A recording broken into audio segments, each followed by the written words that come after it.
Listen, if you think making money in the stock market is about finding the next hot tip or following some guru's system, you're about to lose everything you have. I've seen it happen 1,000 times. Hell, it happened to me more than once.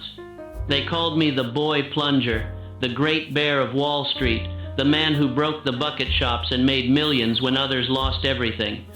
But let me tell you something that matters more than all those titles combined. I also lost those millions, more than once. I've been dead broke 4 times in my career. Dead broke. Not just down on my luck, but wiped clean, starting over with nothing but the clothes on my back and the hard-earned wisdom burning in my brain. And each time I clawed my way back, it wasn't because I got luckier or found some secret system. It was because I finally learned to respect the one thing that separates the successful speculator from the fool with his money risk management. You see, any man can make money in a bull market. Hell, I've seen shoeshine boys give stock tips during the roaring rallies of the early 1900s, and some of those tips paid off handsomely for a while. But making money and keeping money, those are 2 entirely different games. The market will teach you this lesson whether you want to learn it or not.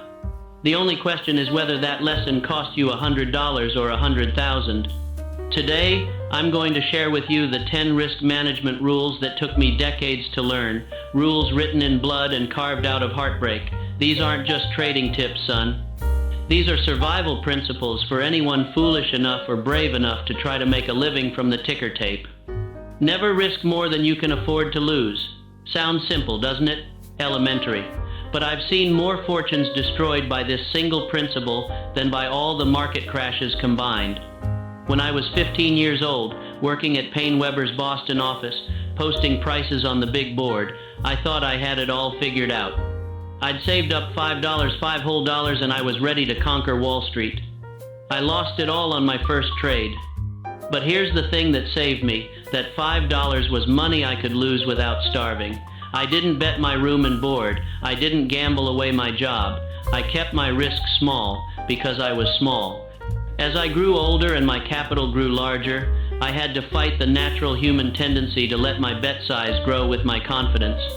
I remember 1907 during the panic. I'd built up a substantial position against Union Pacific, convinced the market was heading south, and I was right, dead right. But I'd risked so much of my capital on that single conviction that when the stock dropped, then rallied sharply on intervention rumors, I nearly got wiped out before my thesis could prove correct. The lesson? Even when you're right about the direction, you can still lose everything if you risk too much. The market doesn't care about your rent money, your children's schooling, or your wife's medical bills. It will take everything you give it, and it won't lose a minute of sleep over your suffering. Make this rule sacred. Never, and I mean never, risk money that you need for living. The market feeds on desperation, and desperate money always loses.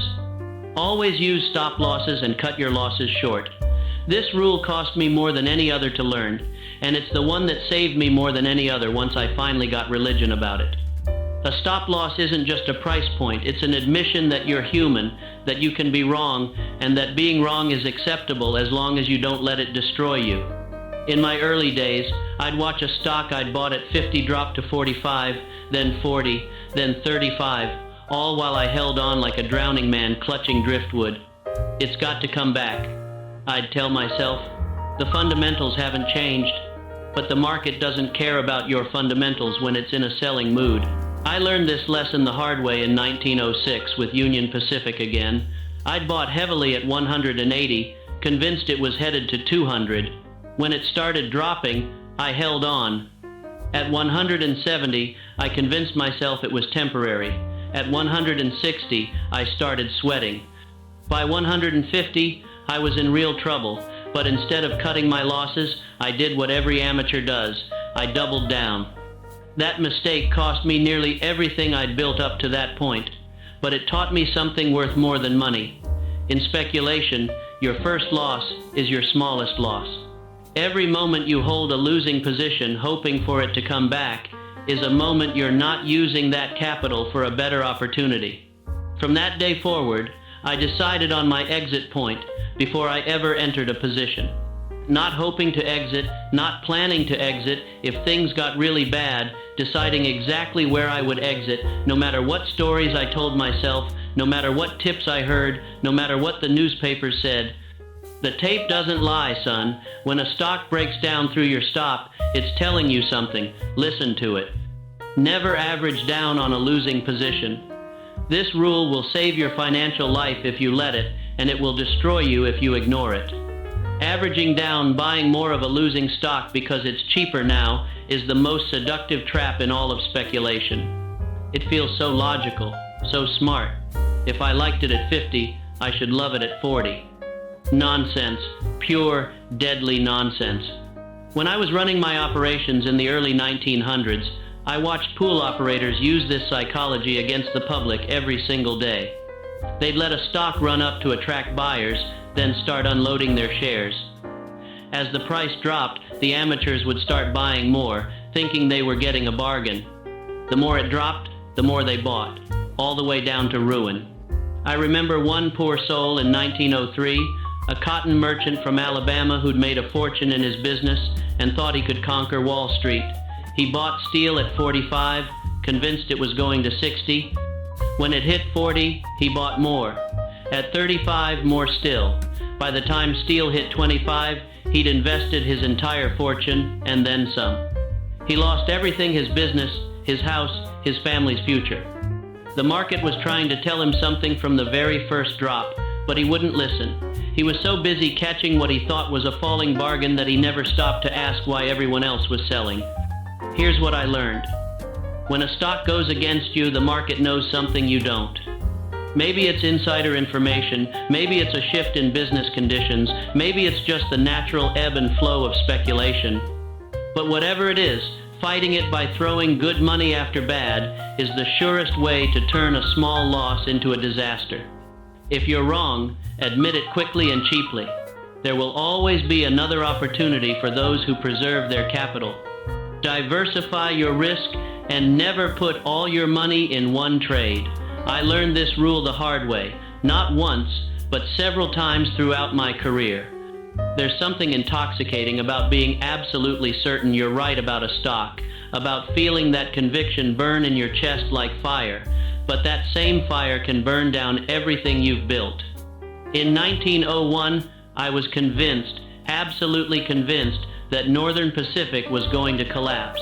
I'd done my research, watched the tape, seen all the signs, so I bet big, bigger than big. I put nearly my entire account into short positions on Northern Pacific, certain I was about to make the score of a lifetime. And I was right about the direction. Northern Pacific did have troubles. But what I didn't count on was the pool operations, the manipulation, the sheer force of money fighting against the natural trend of the stock. My position was so large that I couldn't weather the temporary rallies while waiting for my thesis to prove correct. I nearly got wiped out being right because I'd concentrated all my risk in one basket. It didn't matter that my analysis was sound or that the stock eventually did what I predicted. I almost lost everything because I'd forgotten that individual stocks can do anything in the short term, no matter how compelling your reasoning.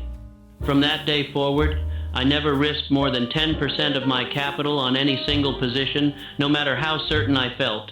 Not 15%, not 12%, 10%, maximum. This rule saved me more times than I can count, and it let me stay in the game long enough for my winners to make up for my losers. Remember this, even the best speculator in the world is wrong 4 times out of 10. If you concentrate all your money in 1 or 2 positions, those 4 wrong times will destroy you before your 6 right times can save you. Stay small when you're wrong, size up when you're right. This is where most speculators get it backwards, and it's what separates the professionals from the amateurs. The natural human tendency is to bet bigger when you're losing, trying to win back what you've lost in one big score. And when you're winning, the tendency is to get conservative, to lock in profits before they slip away. That's exactly backwards from how you should operate. I discovered this principle during my operations against steel in 1907. I'd started with a small position, just testing the waters, seeing how the stock would react. When it started moving my way, instead of getting nervous and taking profits, I added to my position, not all at once, not recklessly, but methodically, like a general reinforcing success. When you're right about a stock, when the tape is confirming your judgment, when everything is going according to your analysis, that's when you should be increasing your commitment, not decreasing it. That's when the market is telling you that your reasoning is sound, that you're in harmony with the larger forces moving the stock. But when you're wrong, when the position is going against you, that's when you should be reducing your exposure, not increasing it. The market is trying to teach you something. Listen to it. I've seen men make fortunes by learning to ride their winners and cut their losers. And I've seen just as many men lose fortunes by cutting their winners and riding their losers. The choice is simple. But making the right choice when money is on the line and emotions are running high, that takes discipline most men never develop. Never trade on tips, rumors, or inside information. Young speculator, let me tell you something that might save you years of painful lessons. The market is full of stories, and most of them will cost you money if you listen to them. In the early 1900s, Wall Street was swimming with tips. Pool operators would spread rumors to move stocks. Newspaper reporters would plant stories. Even legitimate businessmen would share confidential information at their clubs, thinking they were helping their friends make money. I fell for this trap more times than I care to admit. In 1902, I got what I thought was solid inside information about a railroad merger. A man who claimed to be connected to the deal assured me it was a sure thing. I bought heavily, convinced I was getting in on the ground floor of something big. The merger never materialized. Turns out, the inside information was deliberately planted by operators looking to unload their shares to suckers like me. I lost a substantial sum, but more importantly, I learned that tips and rumors are usually tools of manipulation, not genuine opportunities. Here's what I discovered. The best information is what the market itself tells you through the tape. Price and volume, support and resistance. The way a stock acts when news comes out, these are the only reliable sources of information about what a stock is really worth and where it's really headed. If information is really valuable, why would someone give it away?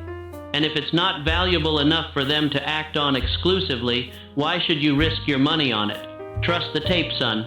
It's the only source that can't lie to you, because it represents the collective judgment of everyone willing to put real money behind their opinions. Trade with the trend, and don't fight the tape. The tape tells a story, and that story is written in the language of money. Men who've learned to read this language make fortunes. Men who ignore it lose everything they have and everything they might have had. I spent my early years trying to pick bottoms and tops, thinking I was smarter than the market, believing I could see turns before anyone else. Sometimes I was right, and those successes made me overconfident. But more often, I was early, which in speculation is the same thing as being wrong. In 1906, I was convinced that Union Pacific was overvalued at 180. I sold short, expecting it to decline. Instead, it rallied to 200, then 210, then 220. Every point it rose cost me money, but I held on, convinced that my analysis was correct and the market was wrong. I was fighting the tape, and the tape was winning. Eventually, Union Pacific did decline, and my analysis proved correct. But by then, the temporary rally had cost me so much that I couldn't enjoy the profits when I was finally vindicated. That experience taught me one of the most important lessons of my career. Markets can remain irrational far longer than you can remain solvent. When the general trend is up, trade from the long side. When it's down, trade from the short side. Don't try to be a hero by catching falling knives or calling market tops. The trend is your friend until it bends. And when it bends, don't fight it, follow it. Keep detailed records of every trade. This might sound like bookkeeping advice, but I assure you, it's one of the most important rules for long-term success in speculation. Memory is a liar, especially when money is involved. Men remember their winners and forget their losers. They remember being right and forget being wrong. They remember their good reasoning and forget their mistakes. From my earliest days, I kept detailed records of every trade, not just the profit and loss, but the reasoning behind each position, the market conditions when I entered and exited, what I learned from each experience. These records became my textbook, more valuable than any course at any university. Looking back through these records taught me patterns about my own behavior that I never would have noticed otherwise. I discovered that I lost money consistently when I traded immediately after reading newspaper articles. I found that my best trades came when I'd been patient, waiting for the right setup rather than forcing opportunities. I learned that I had a tendency to exit winning positions too early on Fridays, and that I made impulsive decisions when I was tired or stressed. These insights didn't come from reading books or listening to other traders. They came from studying my own performance with the cold objectivity that only written records can provide. Your trading records are like a mirror that shows you your true performance, stripped of the stories you tell yourself about why you won or lost. Study them religiously, and they'll teach you more about speculation than all the market gurus combined. Control your emotions because fear and greed are your enemies. Let me tell you something about human nature that I learned the hardest way possible. The same emotions that make us human also make us terrible speculators. Fear makes us sell at bottoms, greed makes us buy at tops, hope makes us hold losing positions too long, overconfidence makes us risk too much when we're winning. During the panic of 1907, I watched grown men cry as they saw their fortunes evaporate. I watched others become so paralyzed by fear that they couldn't make any decisions at all, watching their positions deteriorate while they sat frozen. And I watched still others get so caught up in the excitement of falling prices that they shorted everything in sight, only to get crushed when the inevitable rally came. I wasn't immune to these emotions. During my biggest winning streak in 1909, I became so overconfident that I started taking larger and larger risks. I felt like I couldn't lose, like I'd finally mastered the market completely. That overconfidence nearly cost me everything I'd built. The market has a way of teaching humility to those who think they've conquered it. The moment you start believing you're infallible, the moment you let greed overrule your discipline, the moment you let fear drive your decisions instead of your analysis, that's the moment the market begins to take back everything it's given you. Successful speculation requires the emotional control of a surgeon and the patience of a hunter. You must be able to act decisively when action is required, and wait patiently when patience is required. This level of emotional control isn't natural. It must be developed through practice and discipline. Always keep reserve capital and never be all in. This final rule might be the most important of all, because it's what allows you to survive the inevitable mistakes and market surprises that will come your way.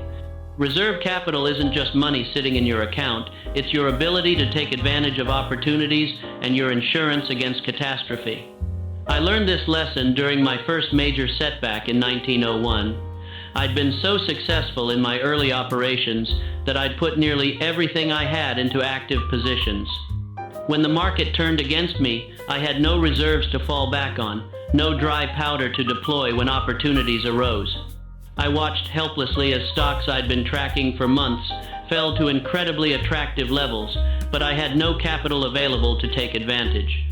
Meanwhile, I was forced to close positions at losses because I couldn't weather the temporary adverse moves. It was like being at a feast while starving to death. From that experience, I developed the discipline to never have more than 70% of my capital actively invested, no matter how attractive the opportunity seemed. That remaining 30% served two purposes. It was my insurance policy against unexpected losses, and it was my war chest for exceptional opportunities. During the 1907 panic, while other speculators were being forced to liquidate at terrible prices, I was able to buy quality stocks at bargain prices because I'd maintained my reserves. That discipline, more than any brilliant analysis or market timing, was what allowed me to come out ahead when others were being ruined. Reserve capital gives you something that no amount of market knowledge can provide: options.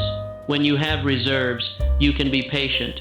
You can wait for the right opportunities instead of forcing trades. You can weather temporary setbacks without being forced into panic selling. Without reserves, you're at the mercy of every market fluctuation. You become a slave to your positions instead of their master. So there you have it, young speculator. 10 rules that took me a lifetime to learn, paid for with millions made and lost, bought with sleepless nights and gray hairs, and the kind of education that can't be found in any school. I've told you these rules, but knowing them and following them are two different things entirely. The market will test your discipline every day you're in it. It will whisper sweet temptations in your ear. It will offer you shortcuts and sure things and opportunities too good to pass up. When those moments come, and they will come, remember the man who made millions and lost them, who rose from poverty to wealth and back again, who learned these lessons not from books but from the harsh realities of Wall Street. The market is the greatest teacher in the world, but it charges the highest tuition. These 10 rules are your scholarship, paid for by my mistakes, so that you don't have to make them yourself. But here's the final truth, the one that matters most. All the rules in the world won't help you if you don't have the discipline to follow them when your money is on the line and your emotions are running high. That discipline, that's something you'll have to develop yourself, one trade at a time, one decision at a time, one moment of choosing long-term success over short-term satisfaction at a time. The market is still there, son. The ticker still runs, the opportunities still come, and fortunes are still made and lost every single day. But now you have something I didn't have when I started, the wisdom of someone who's walked this path before you. Use it wisely, trade carefully, and remember, in speculation, the man who can keep his money is worth more than the man who can make it. The rest is up to you. Good luck, young speculator. May your winners run long and your losses stay short.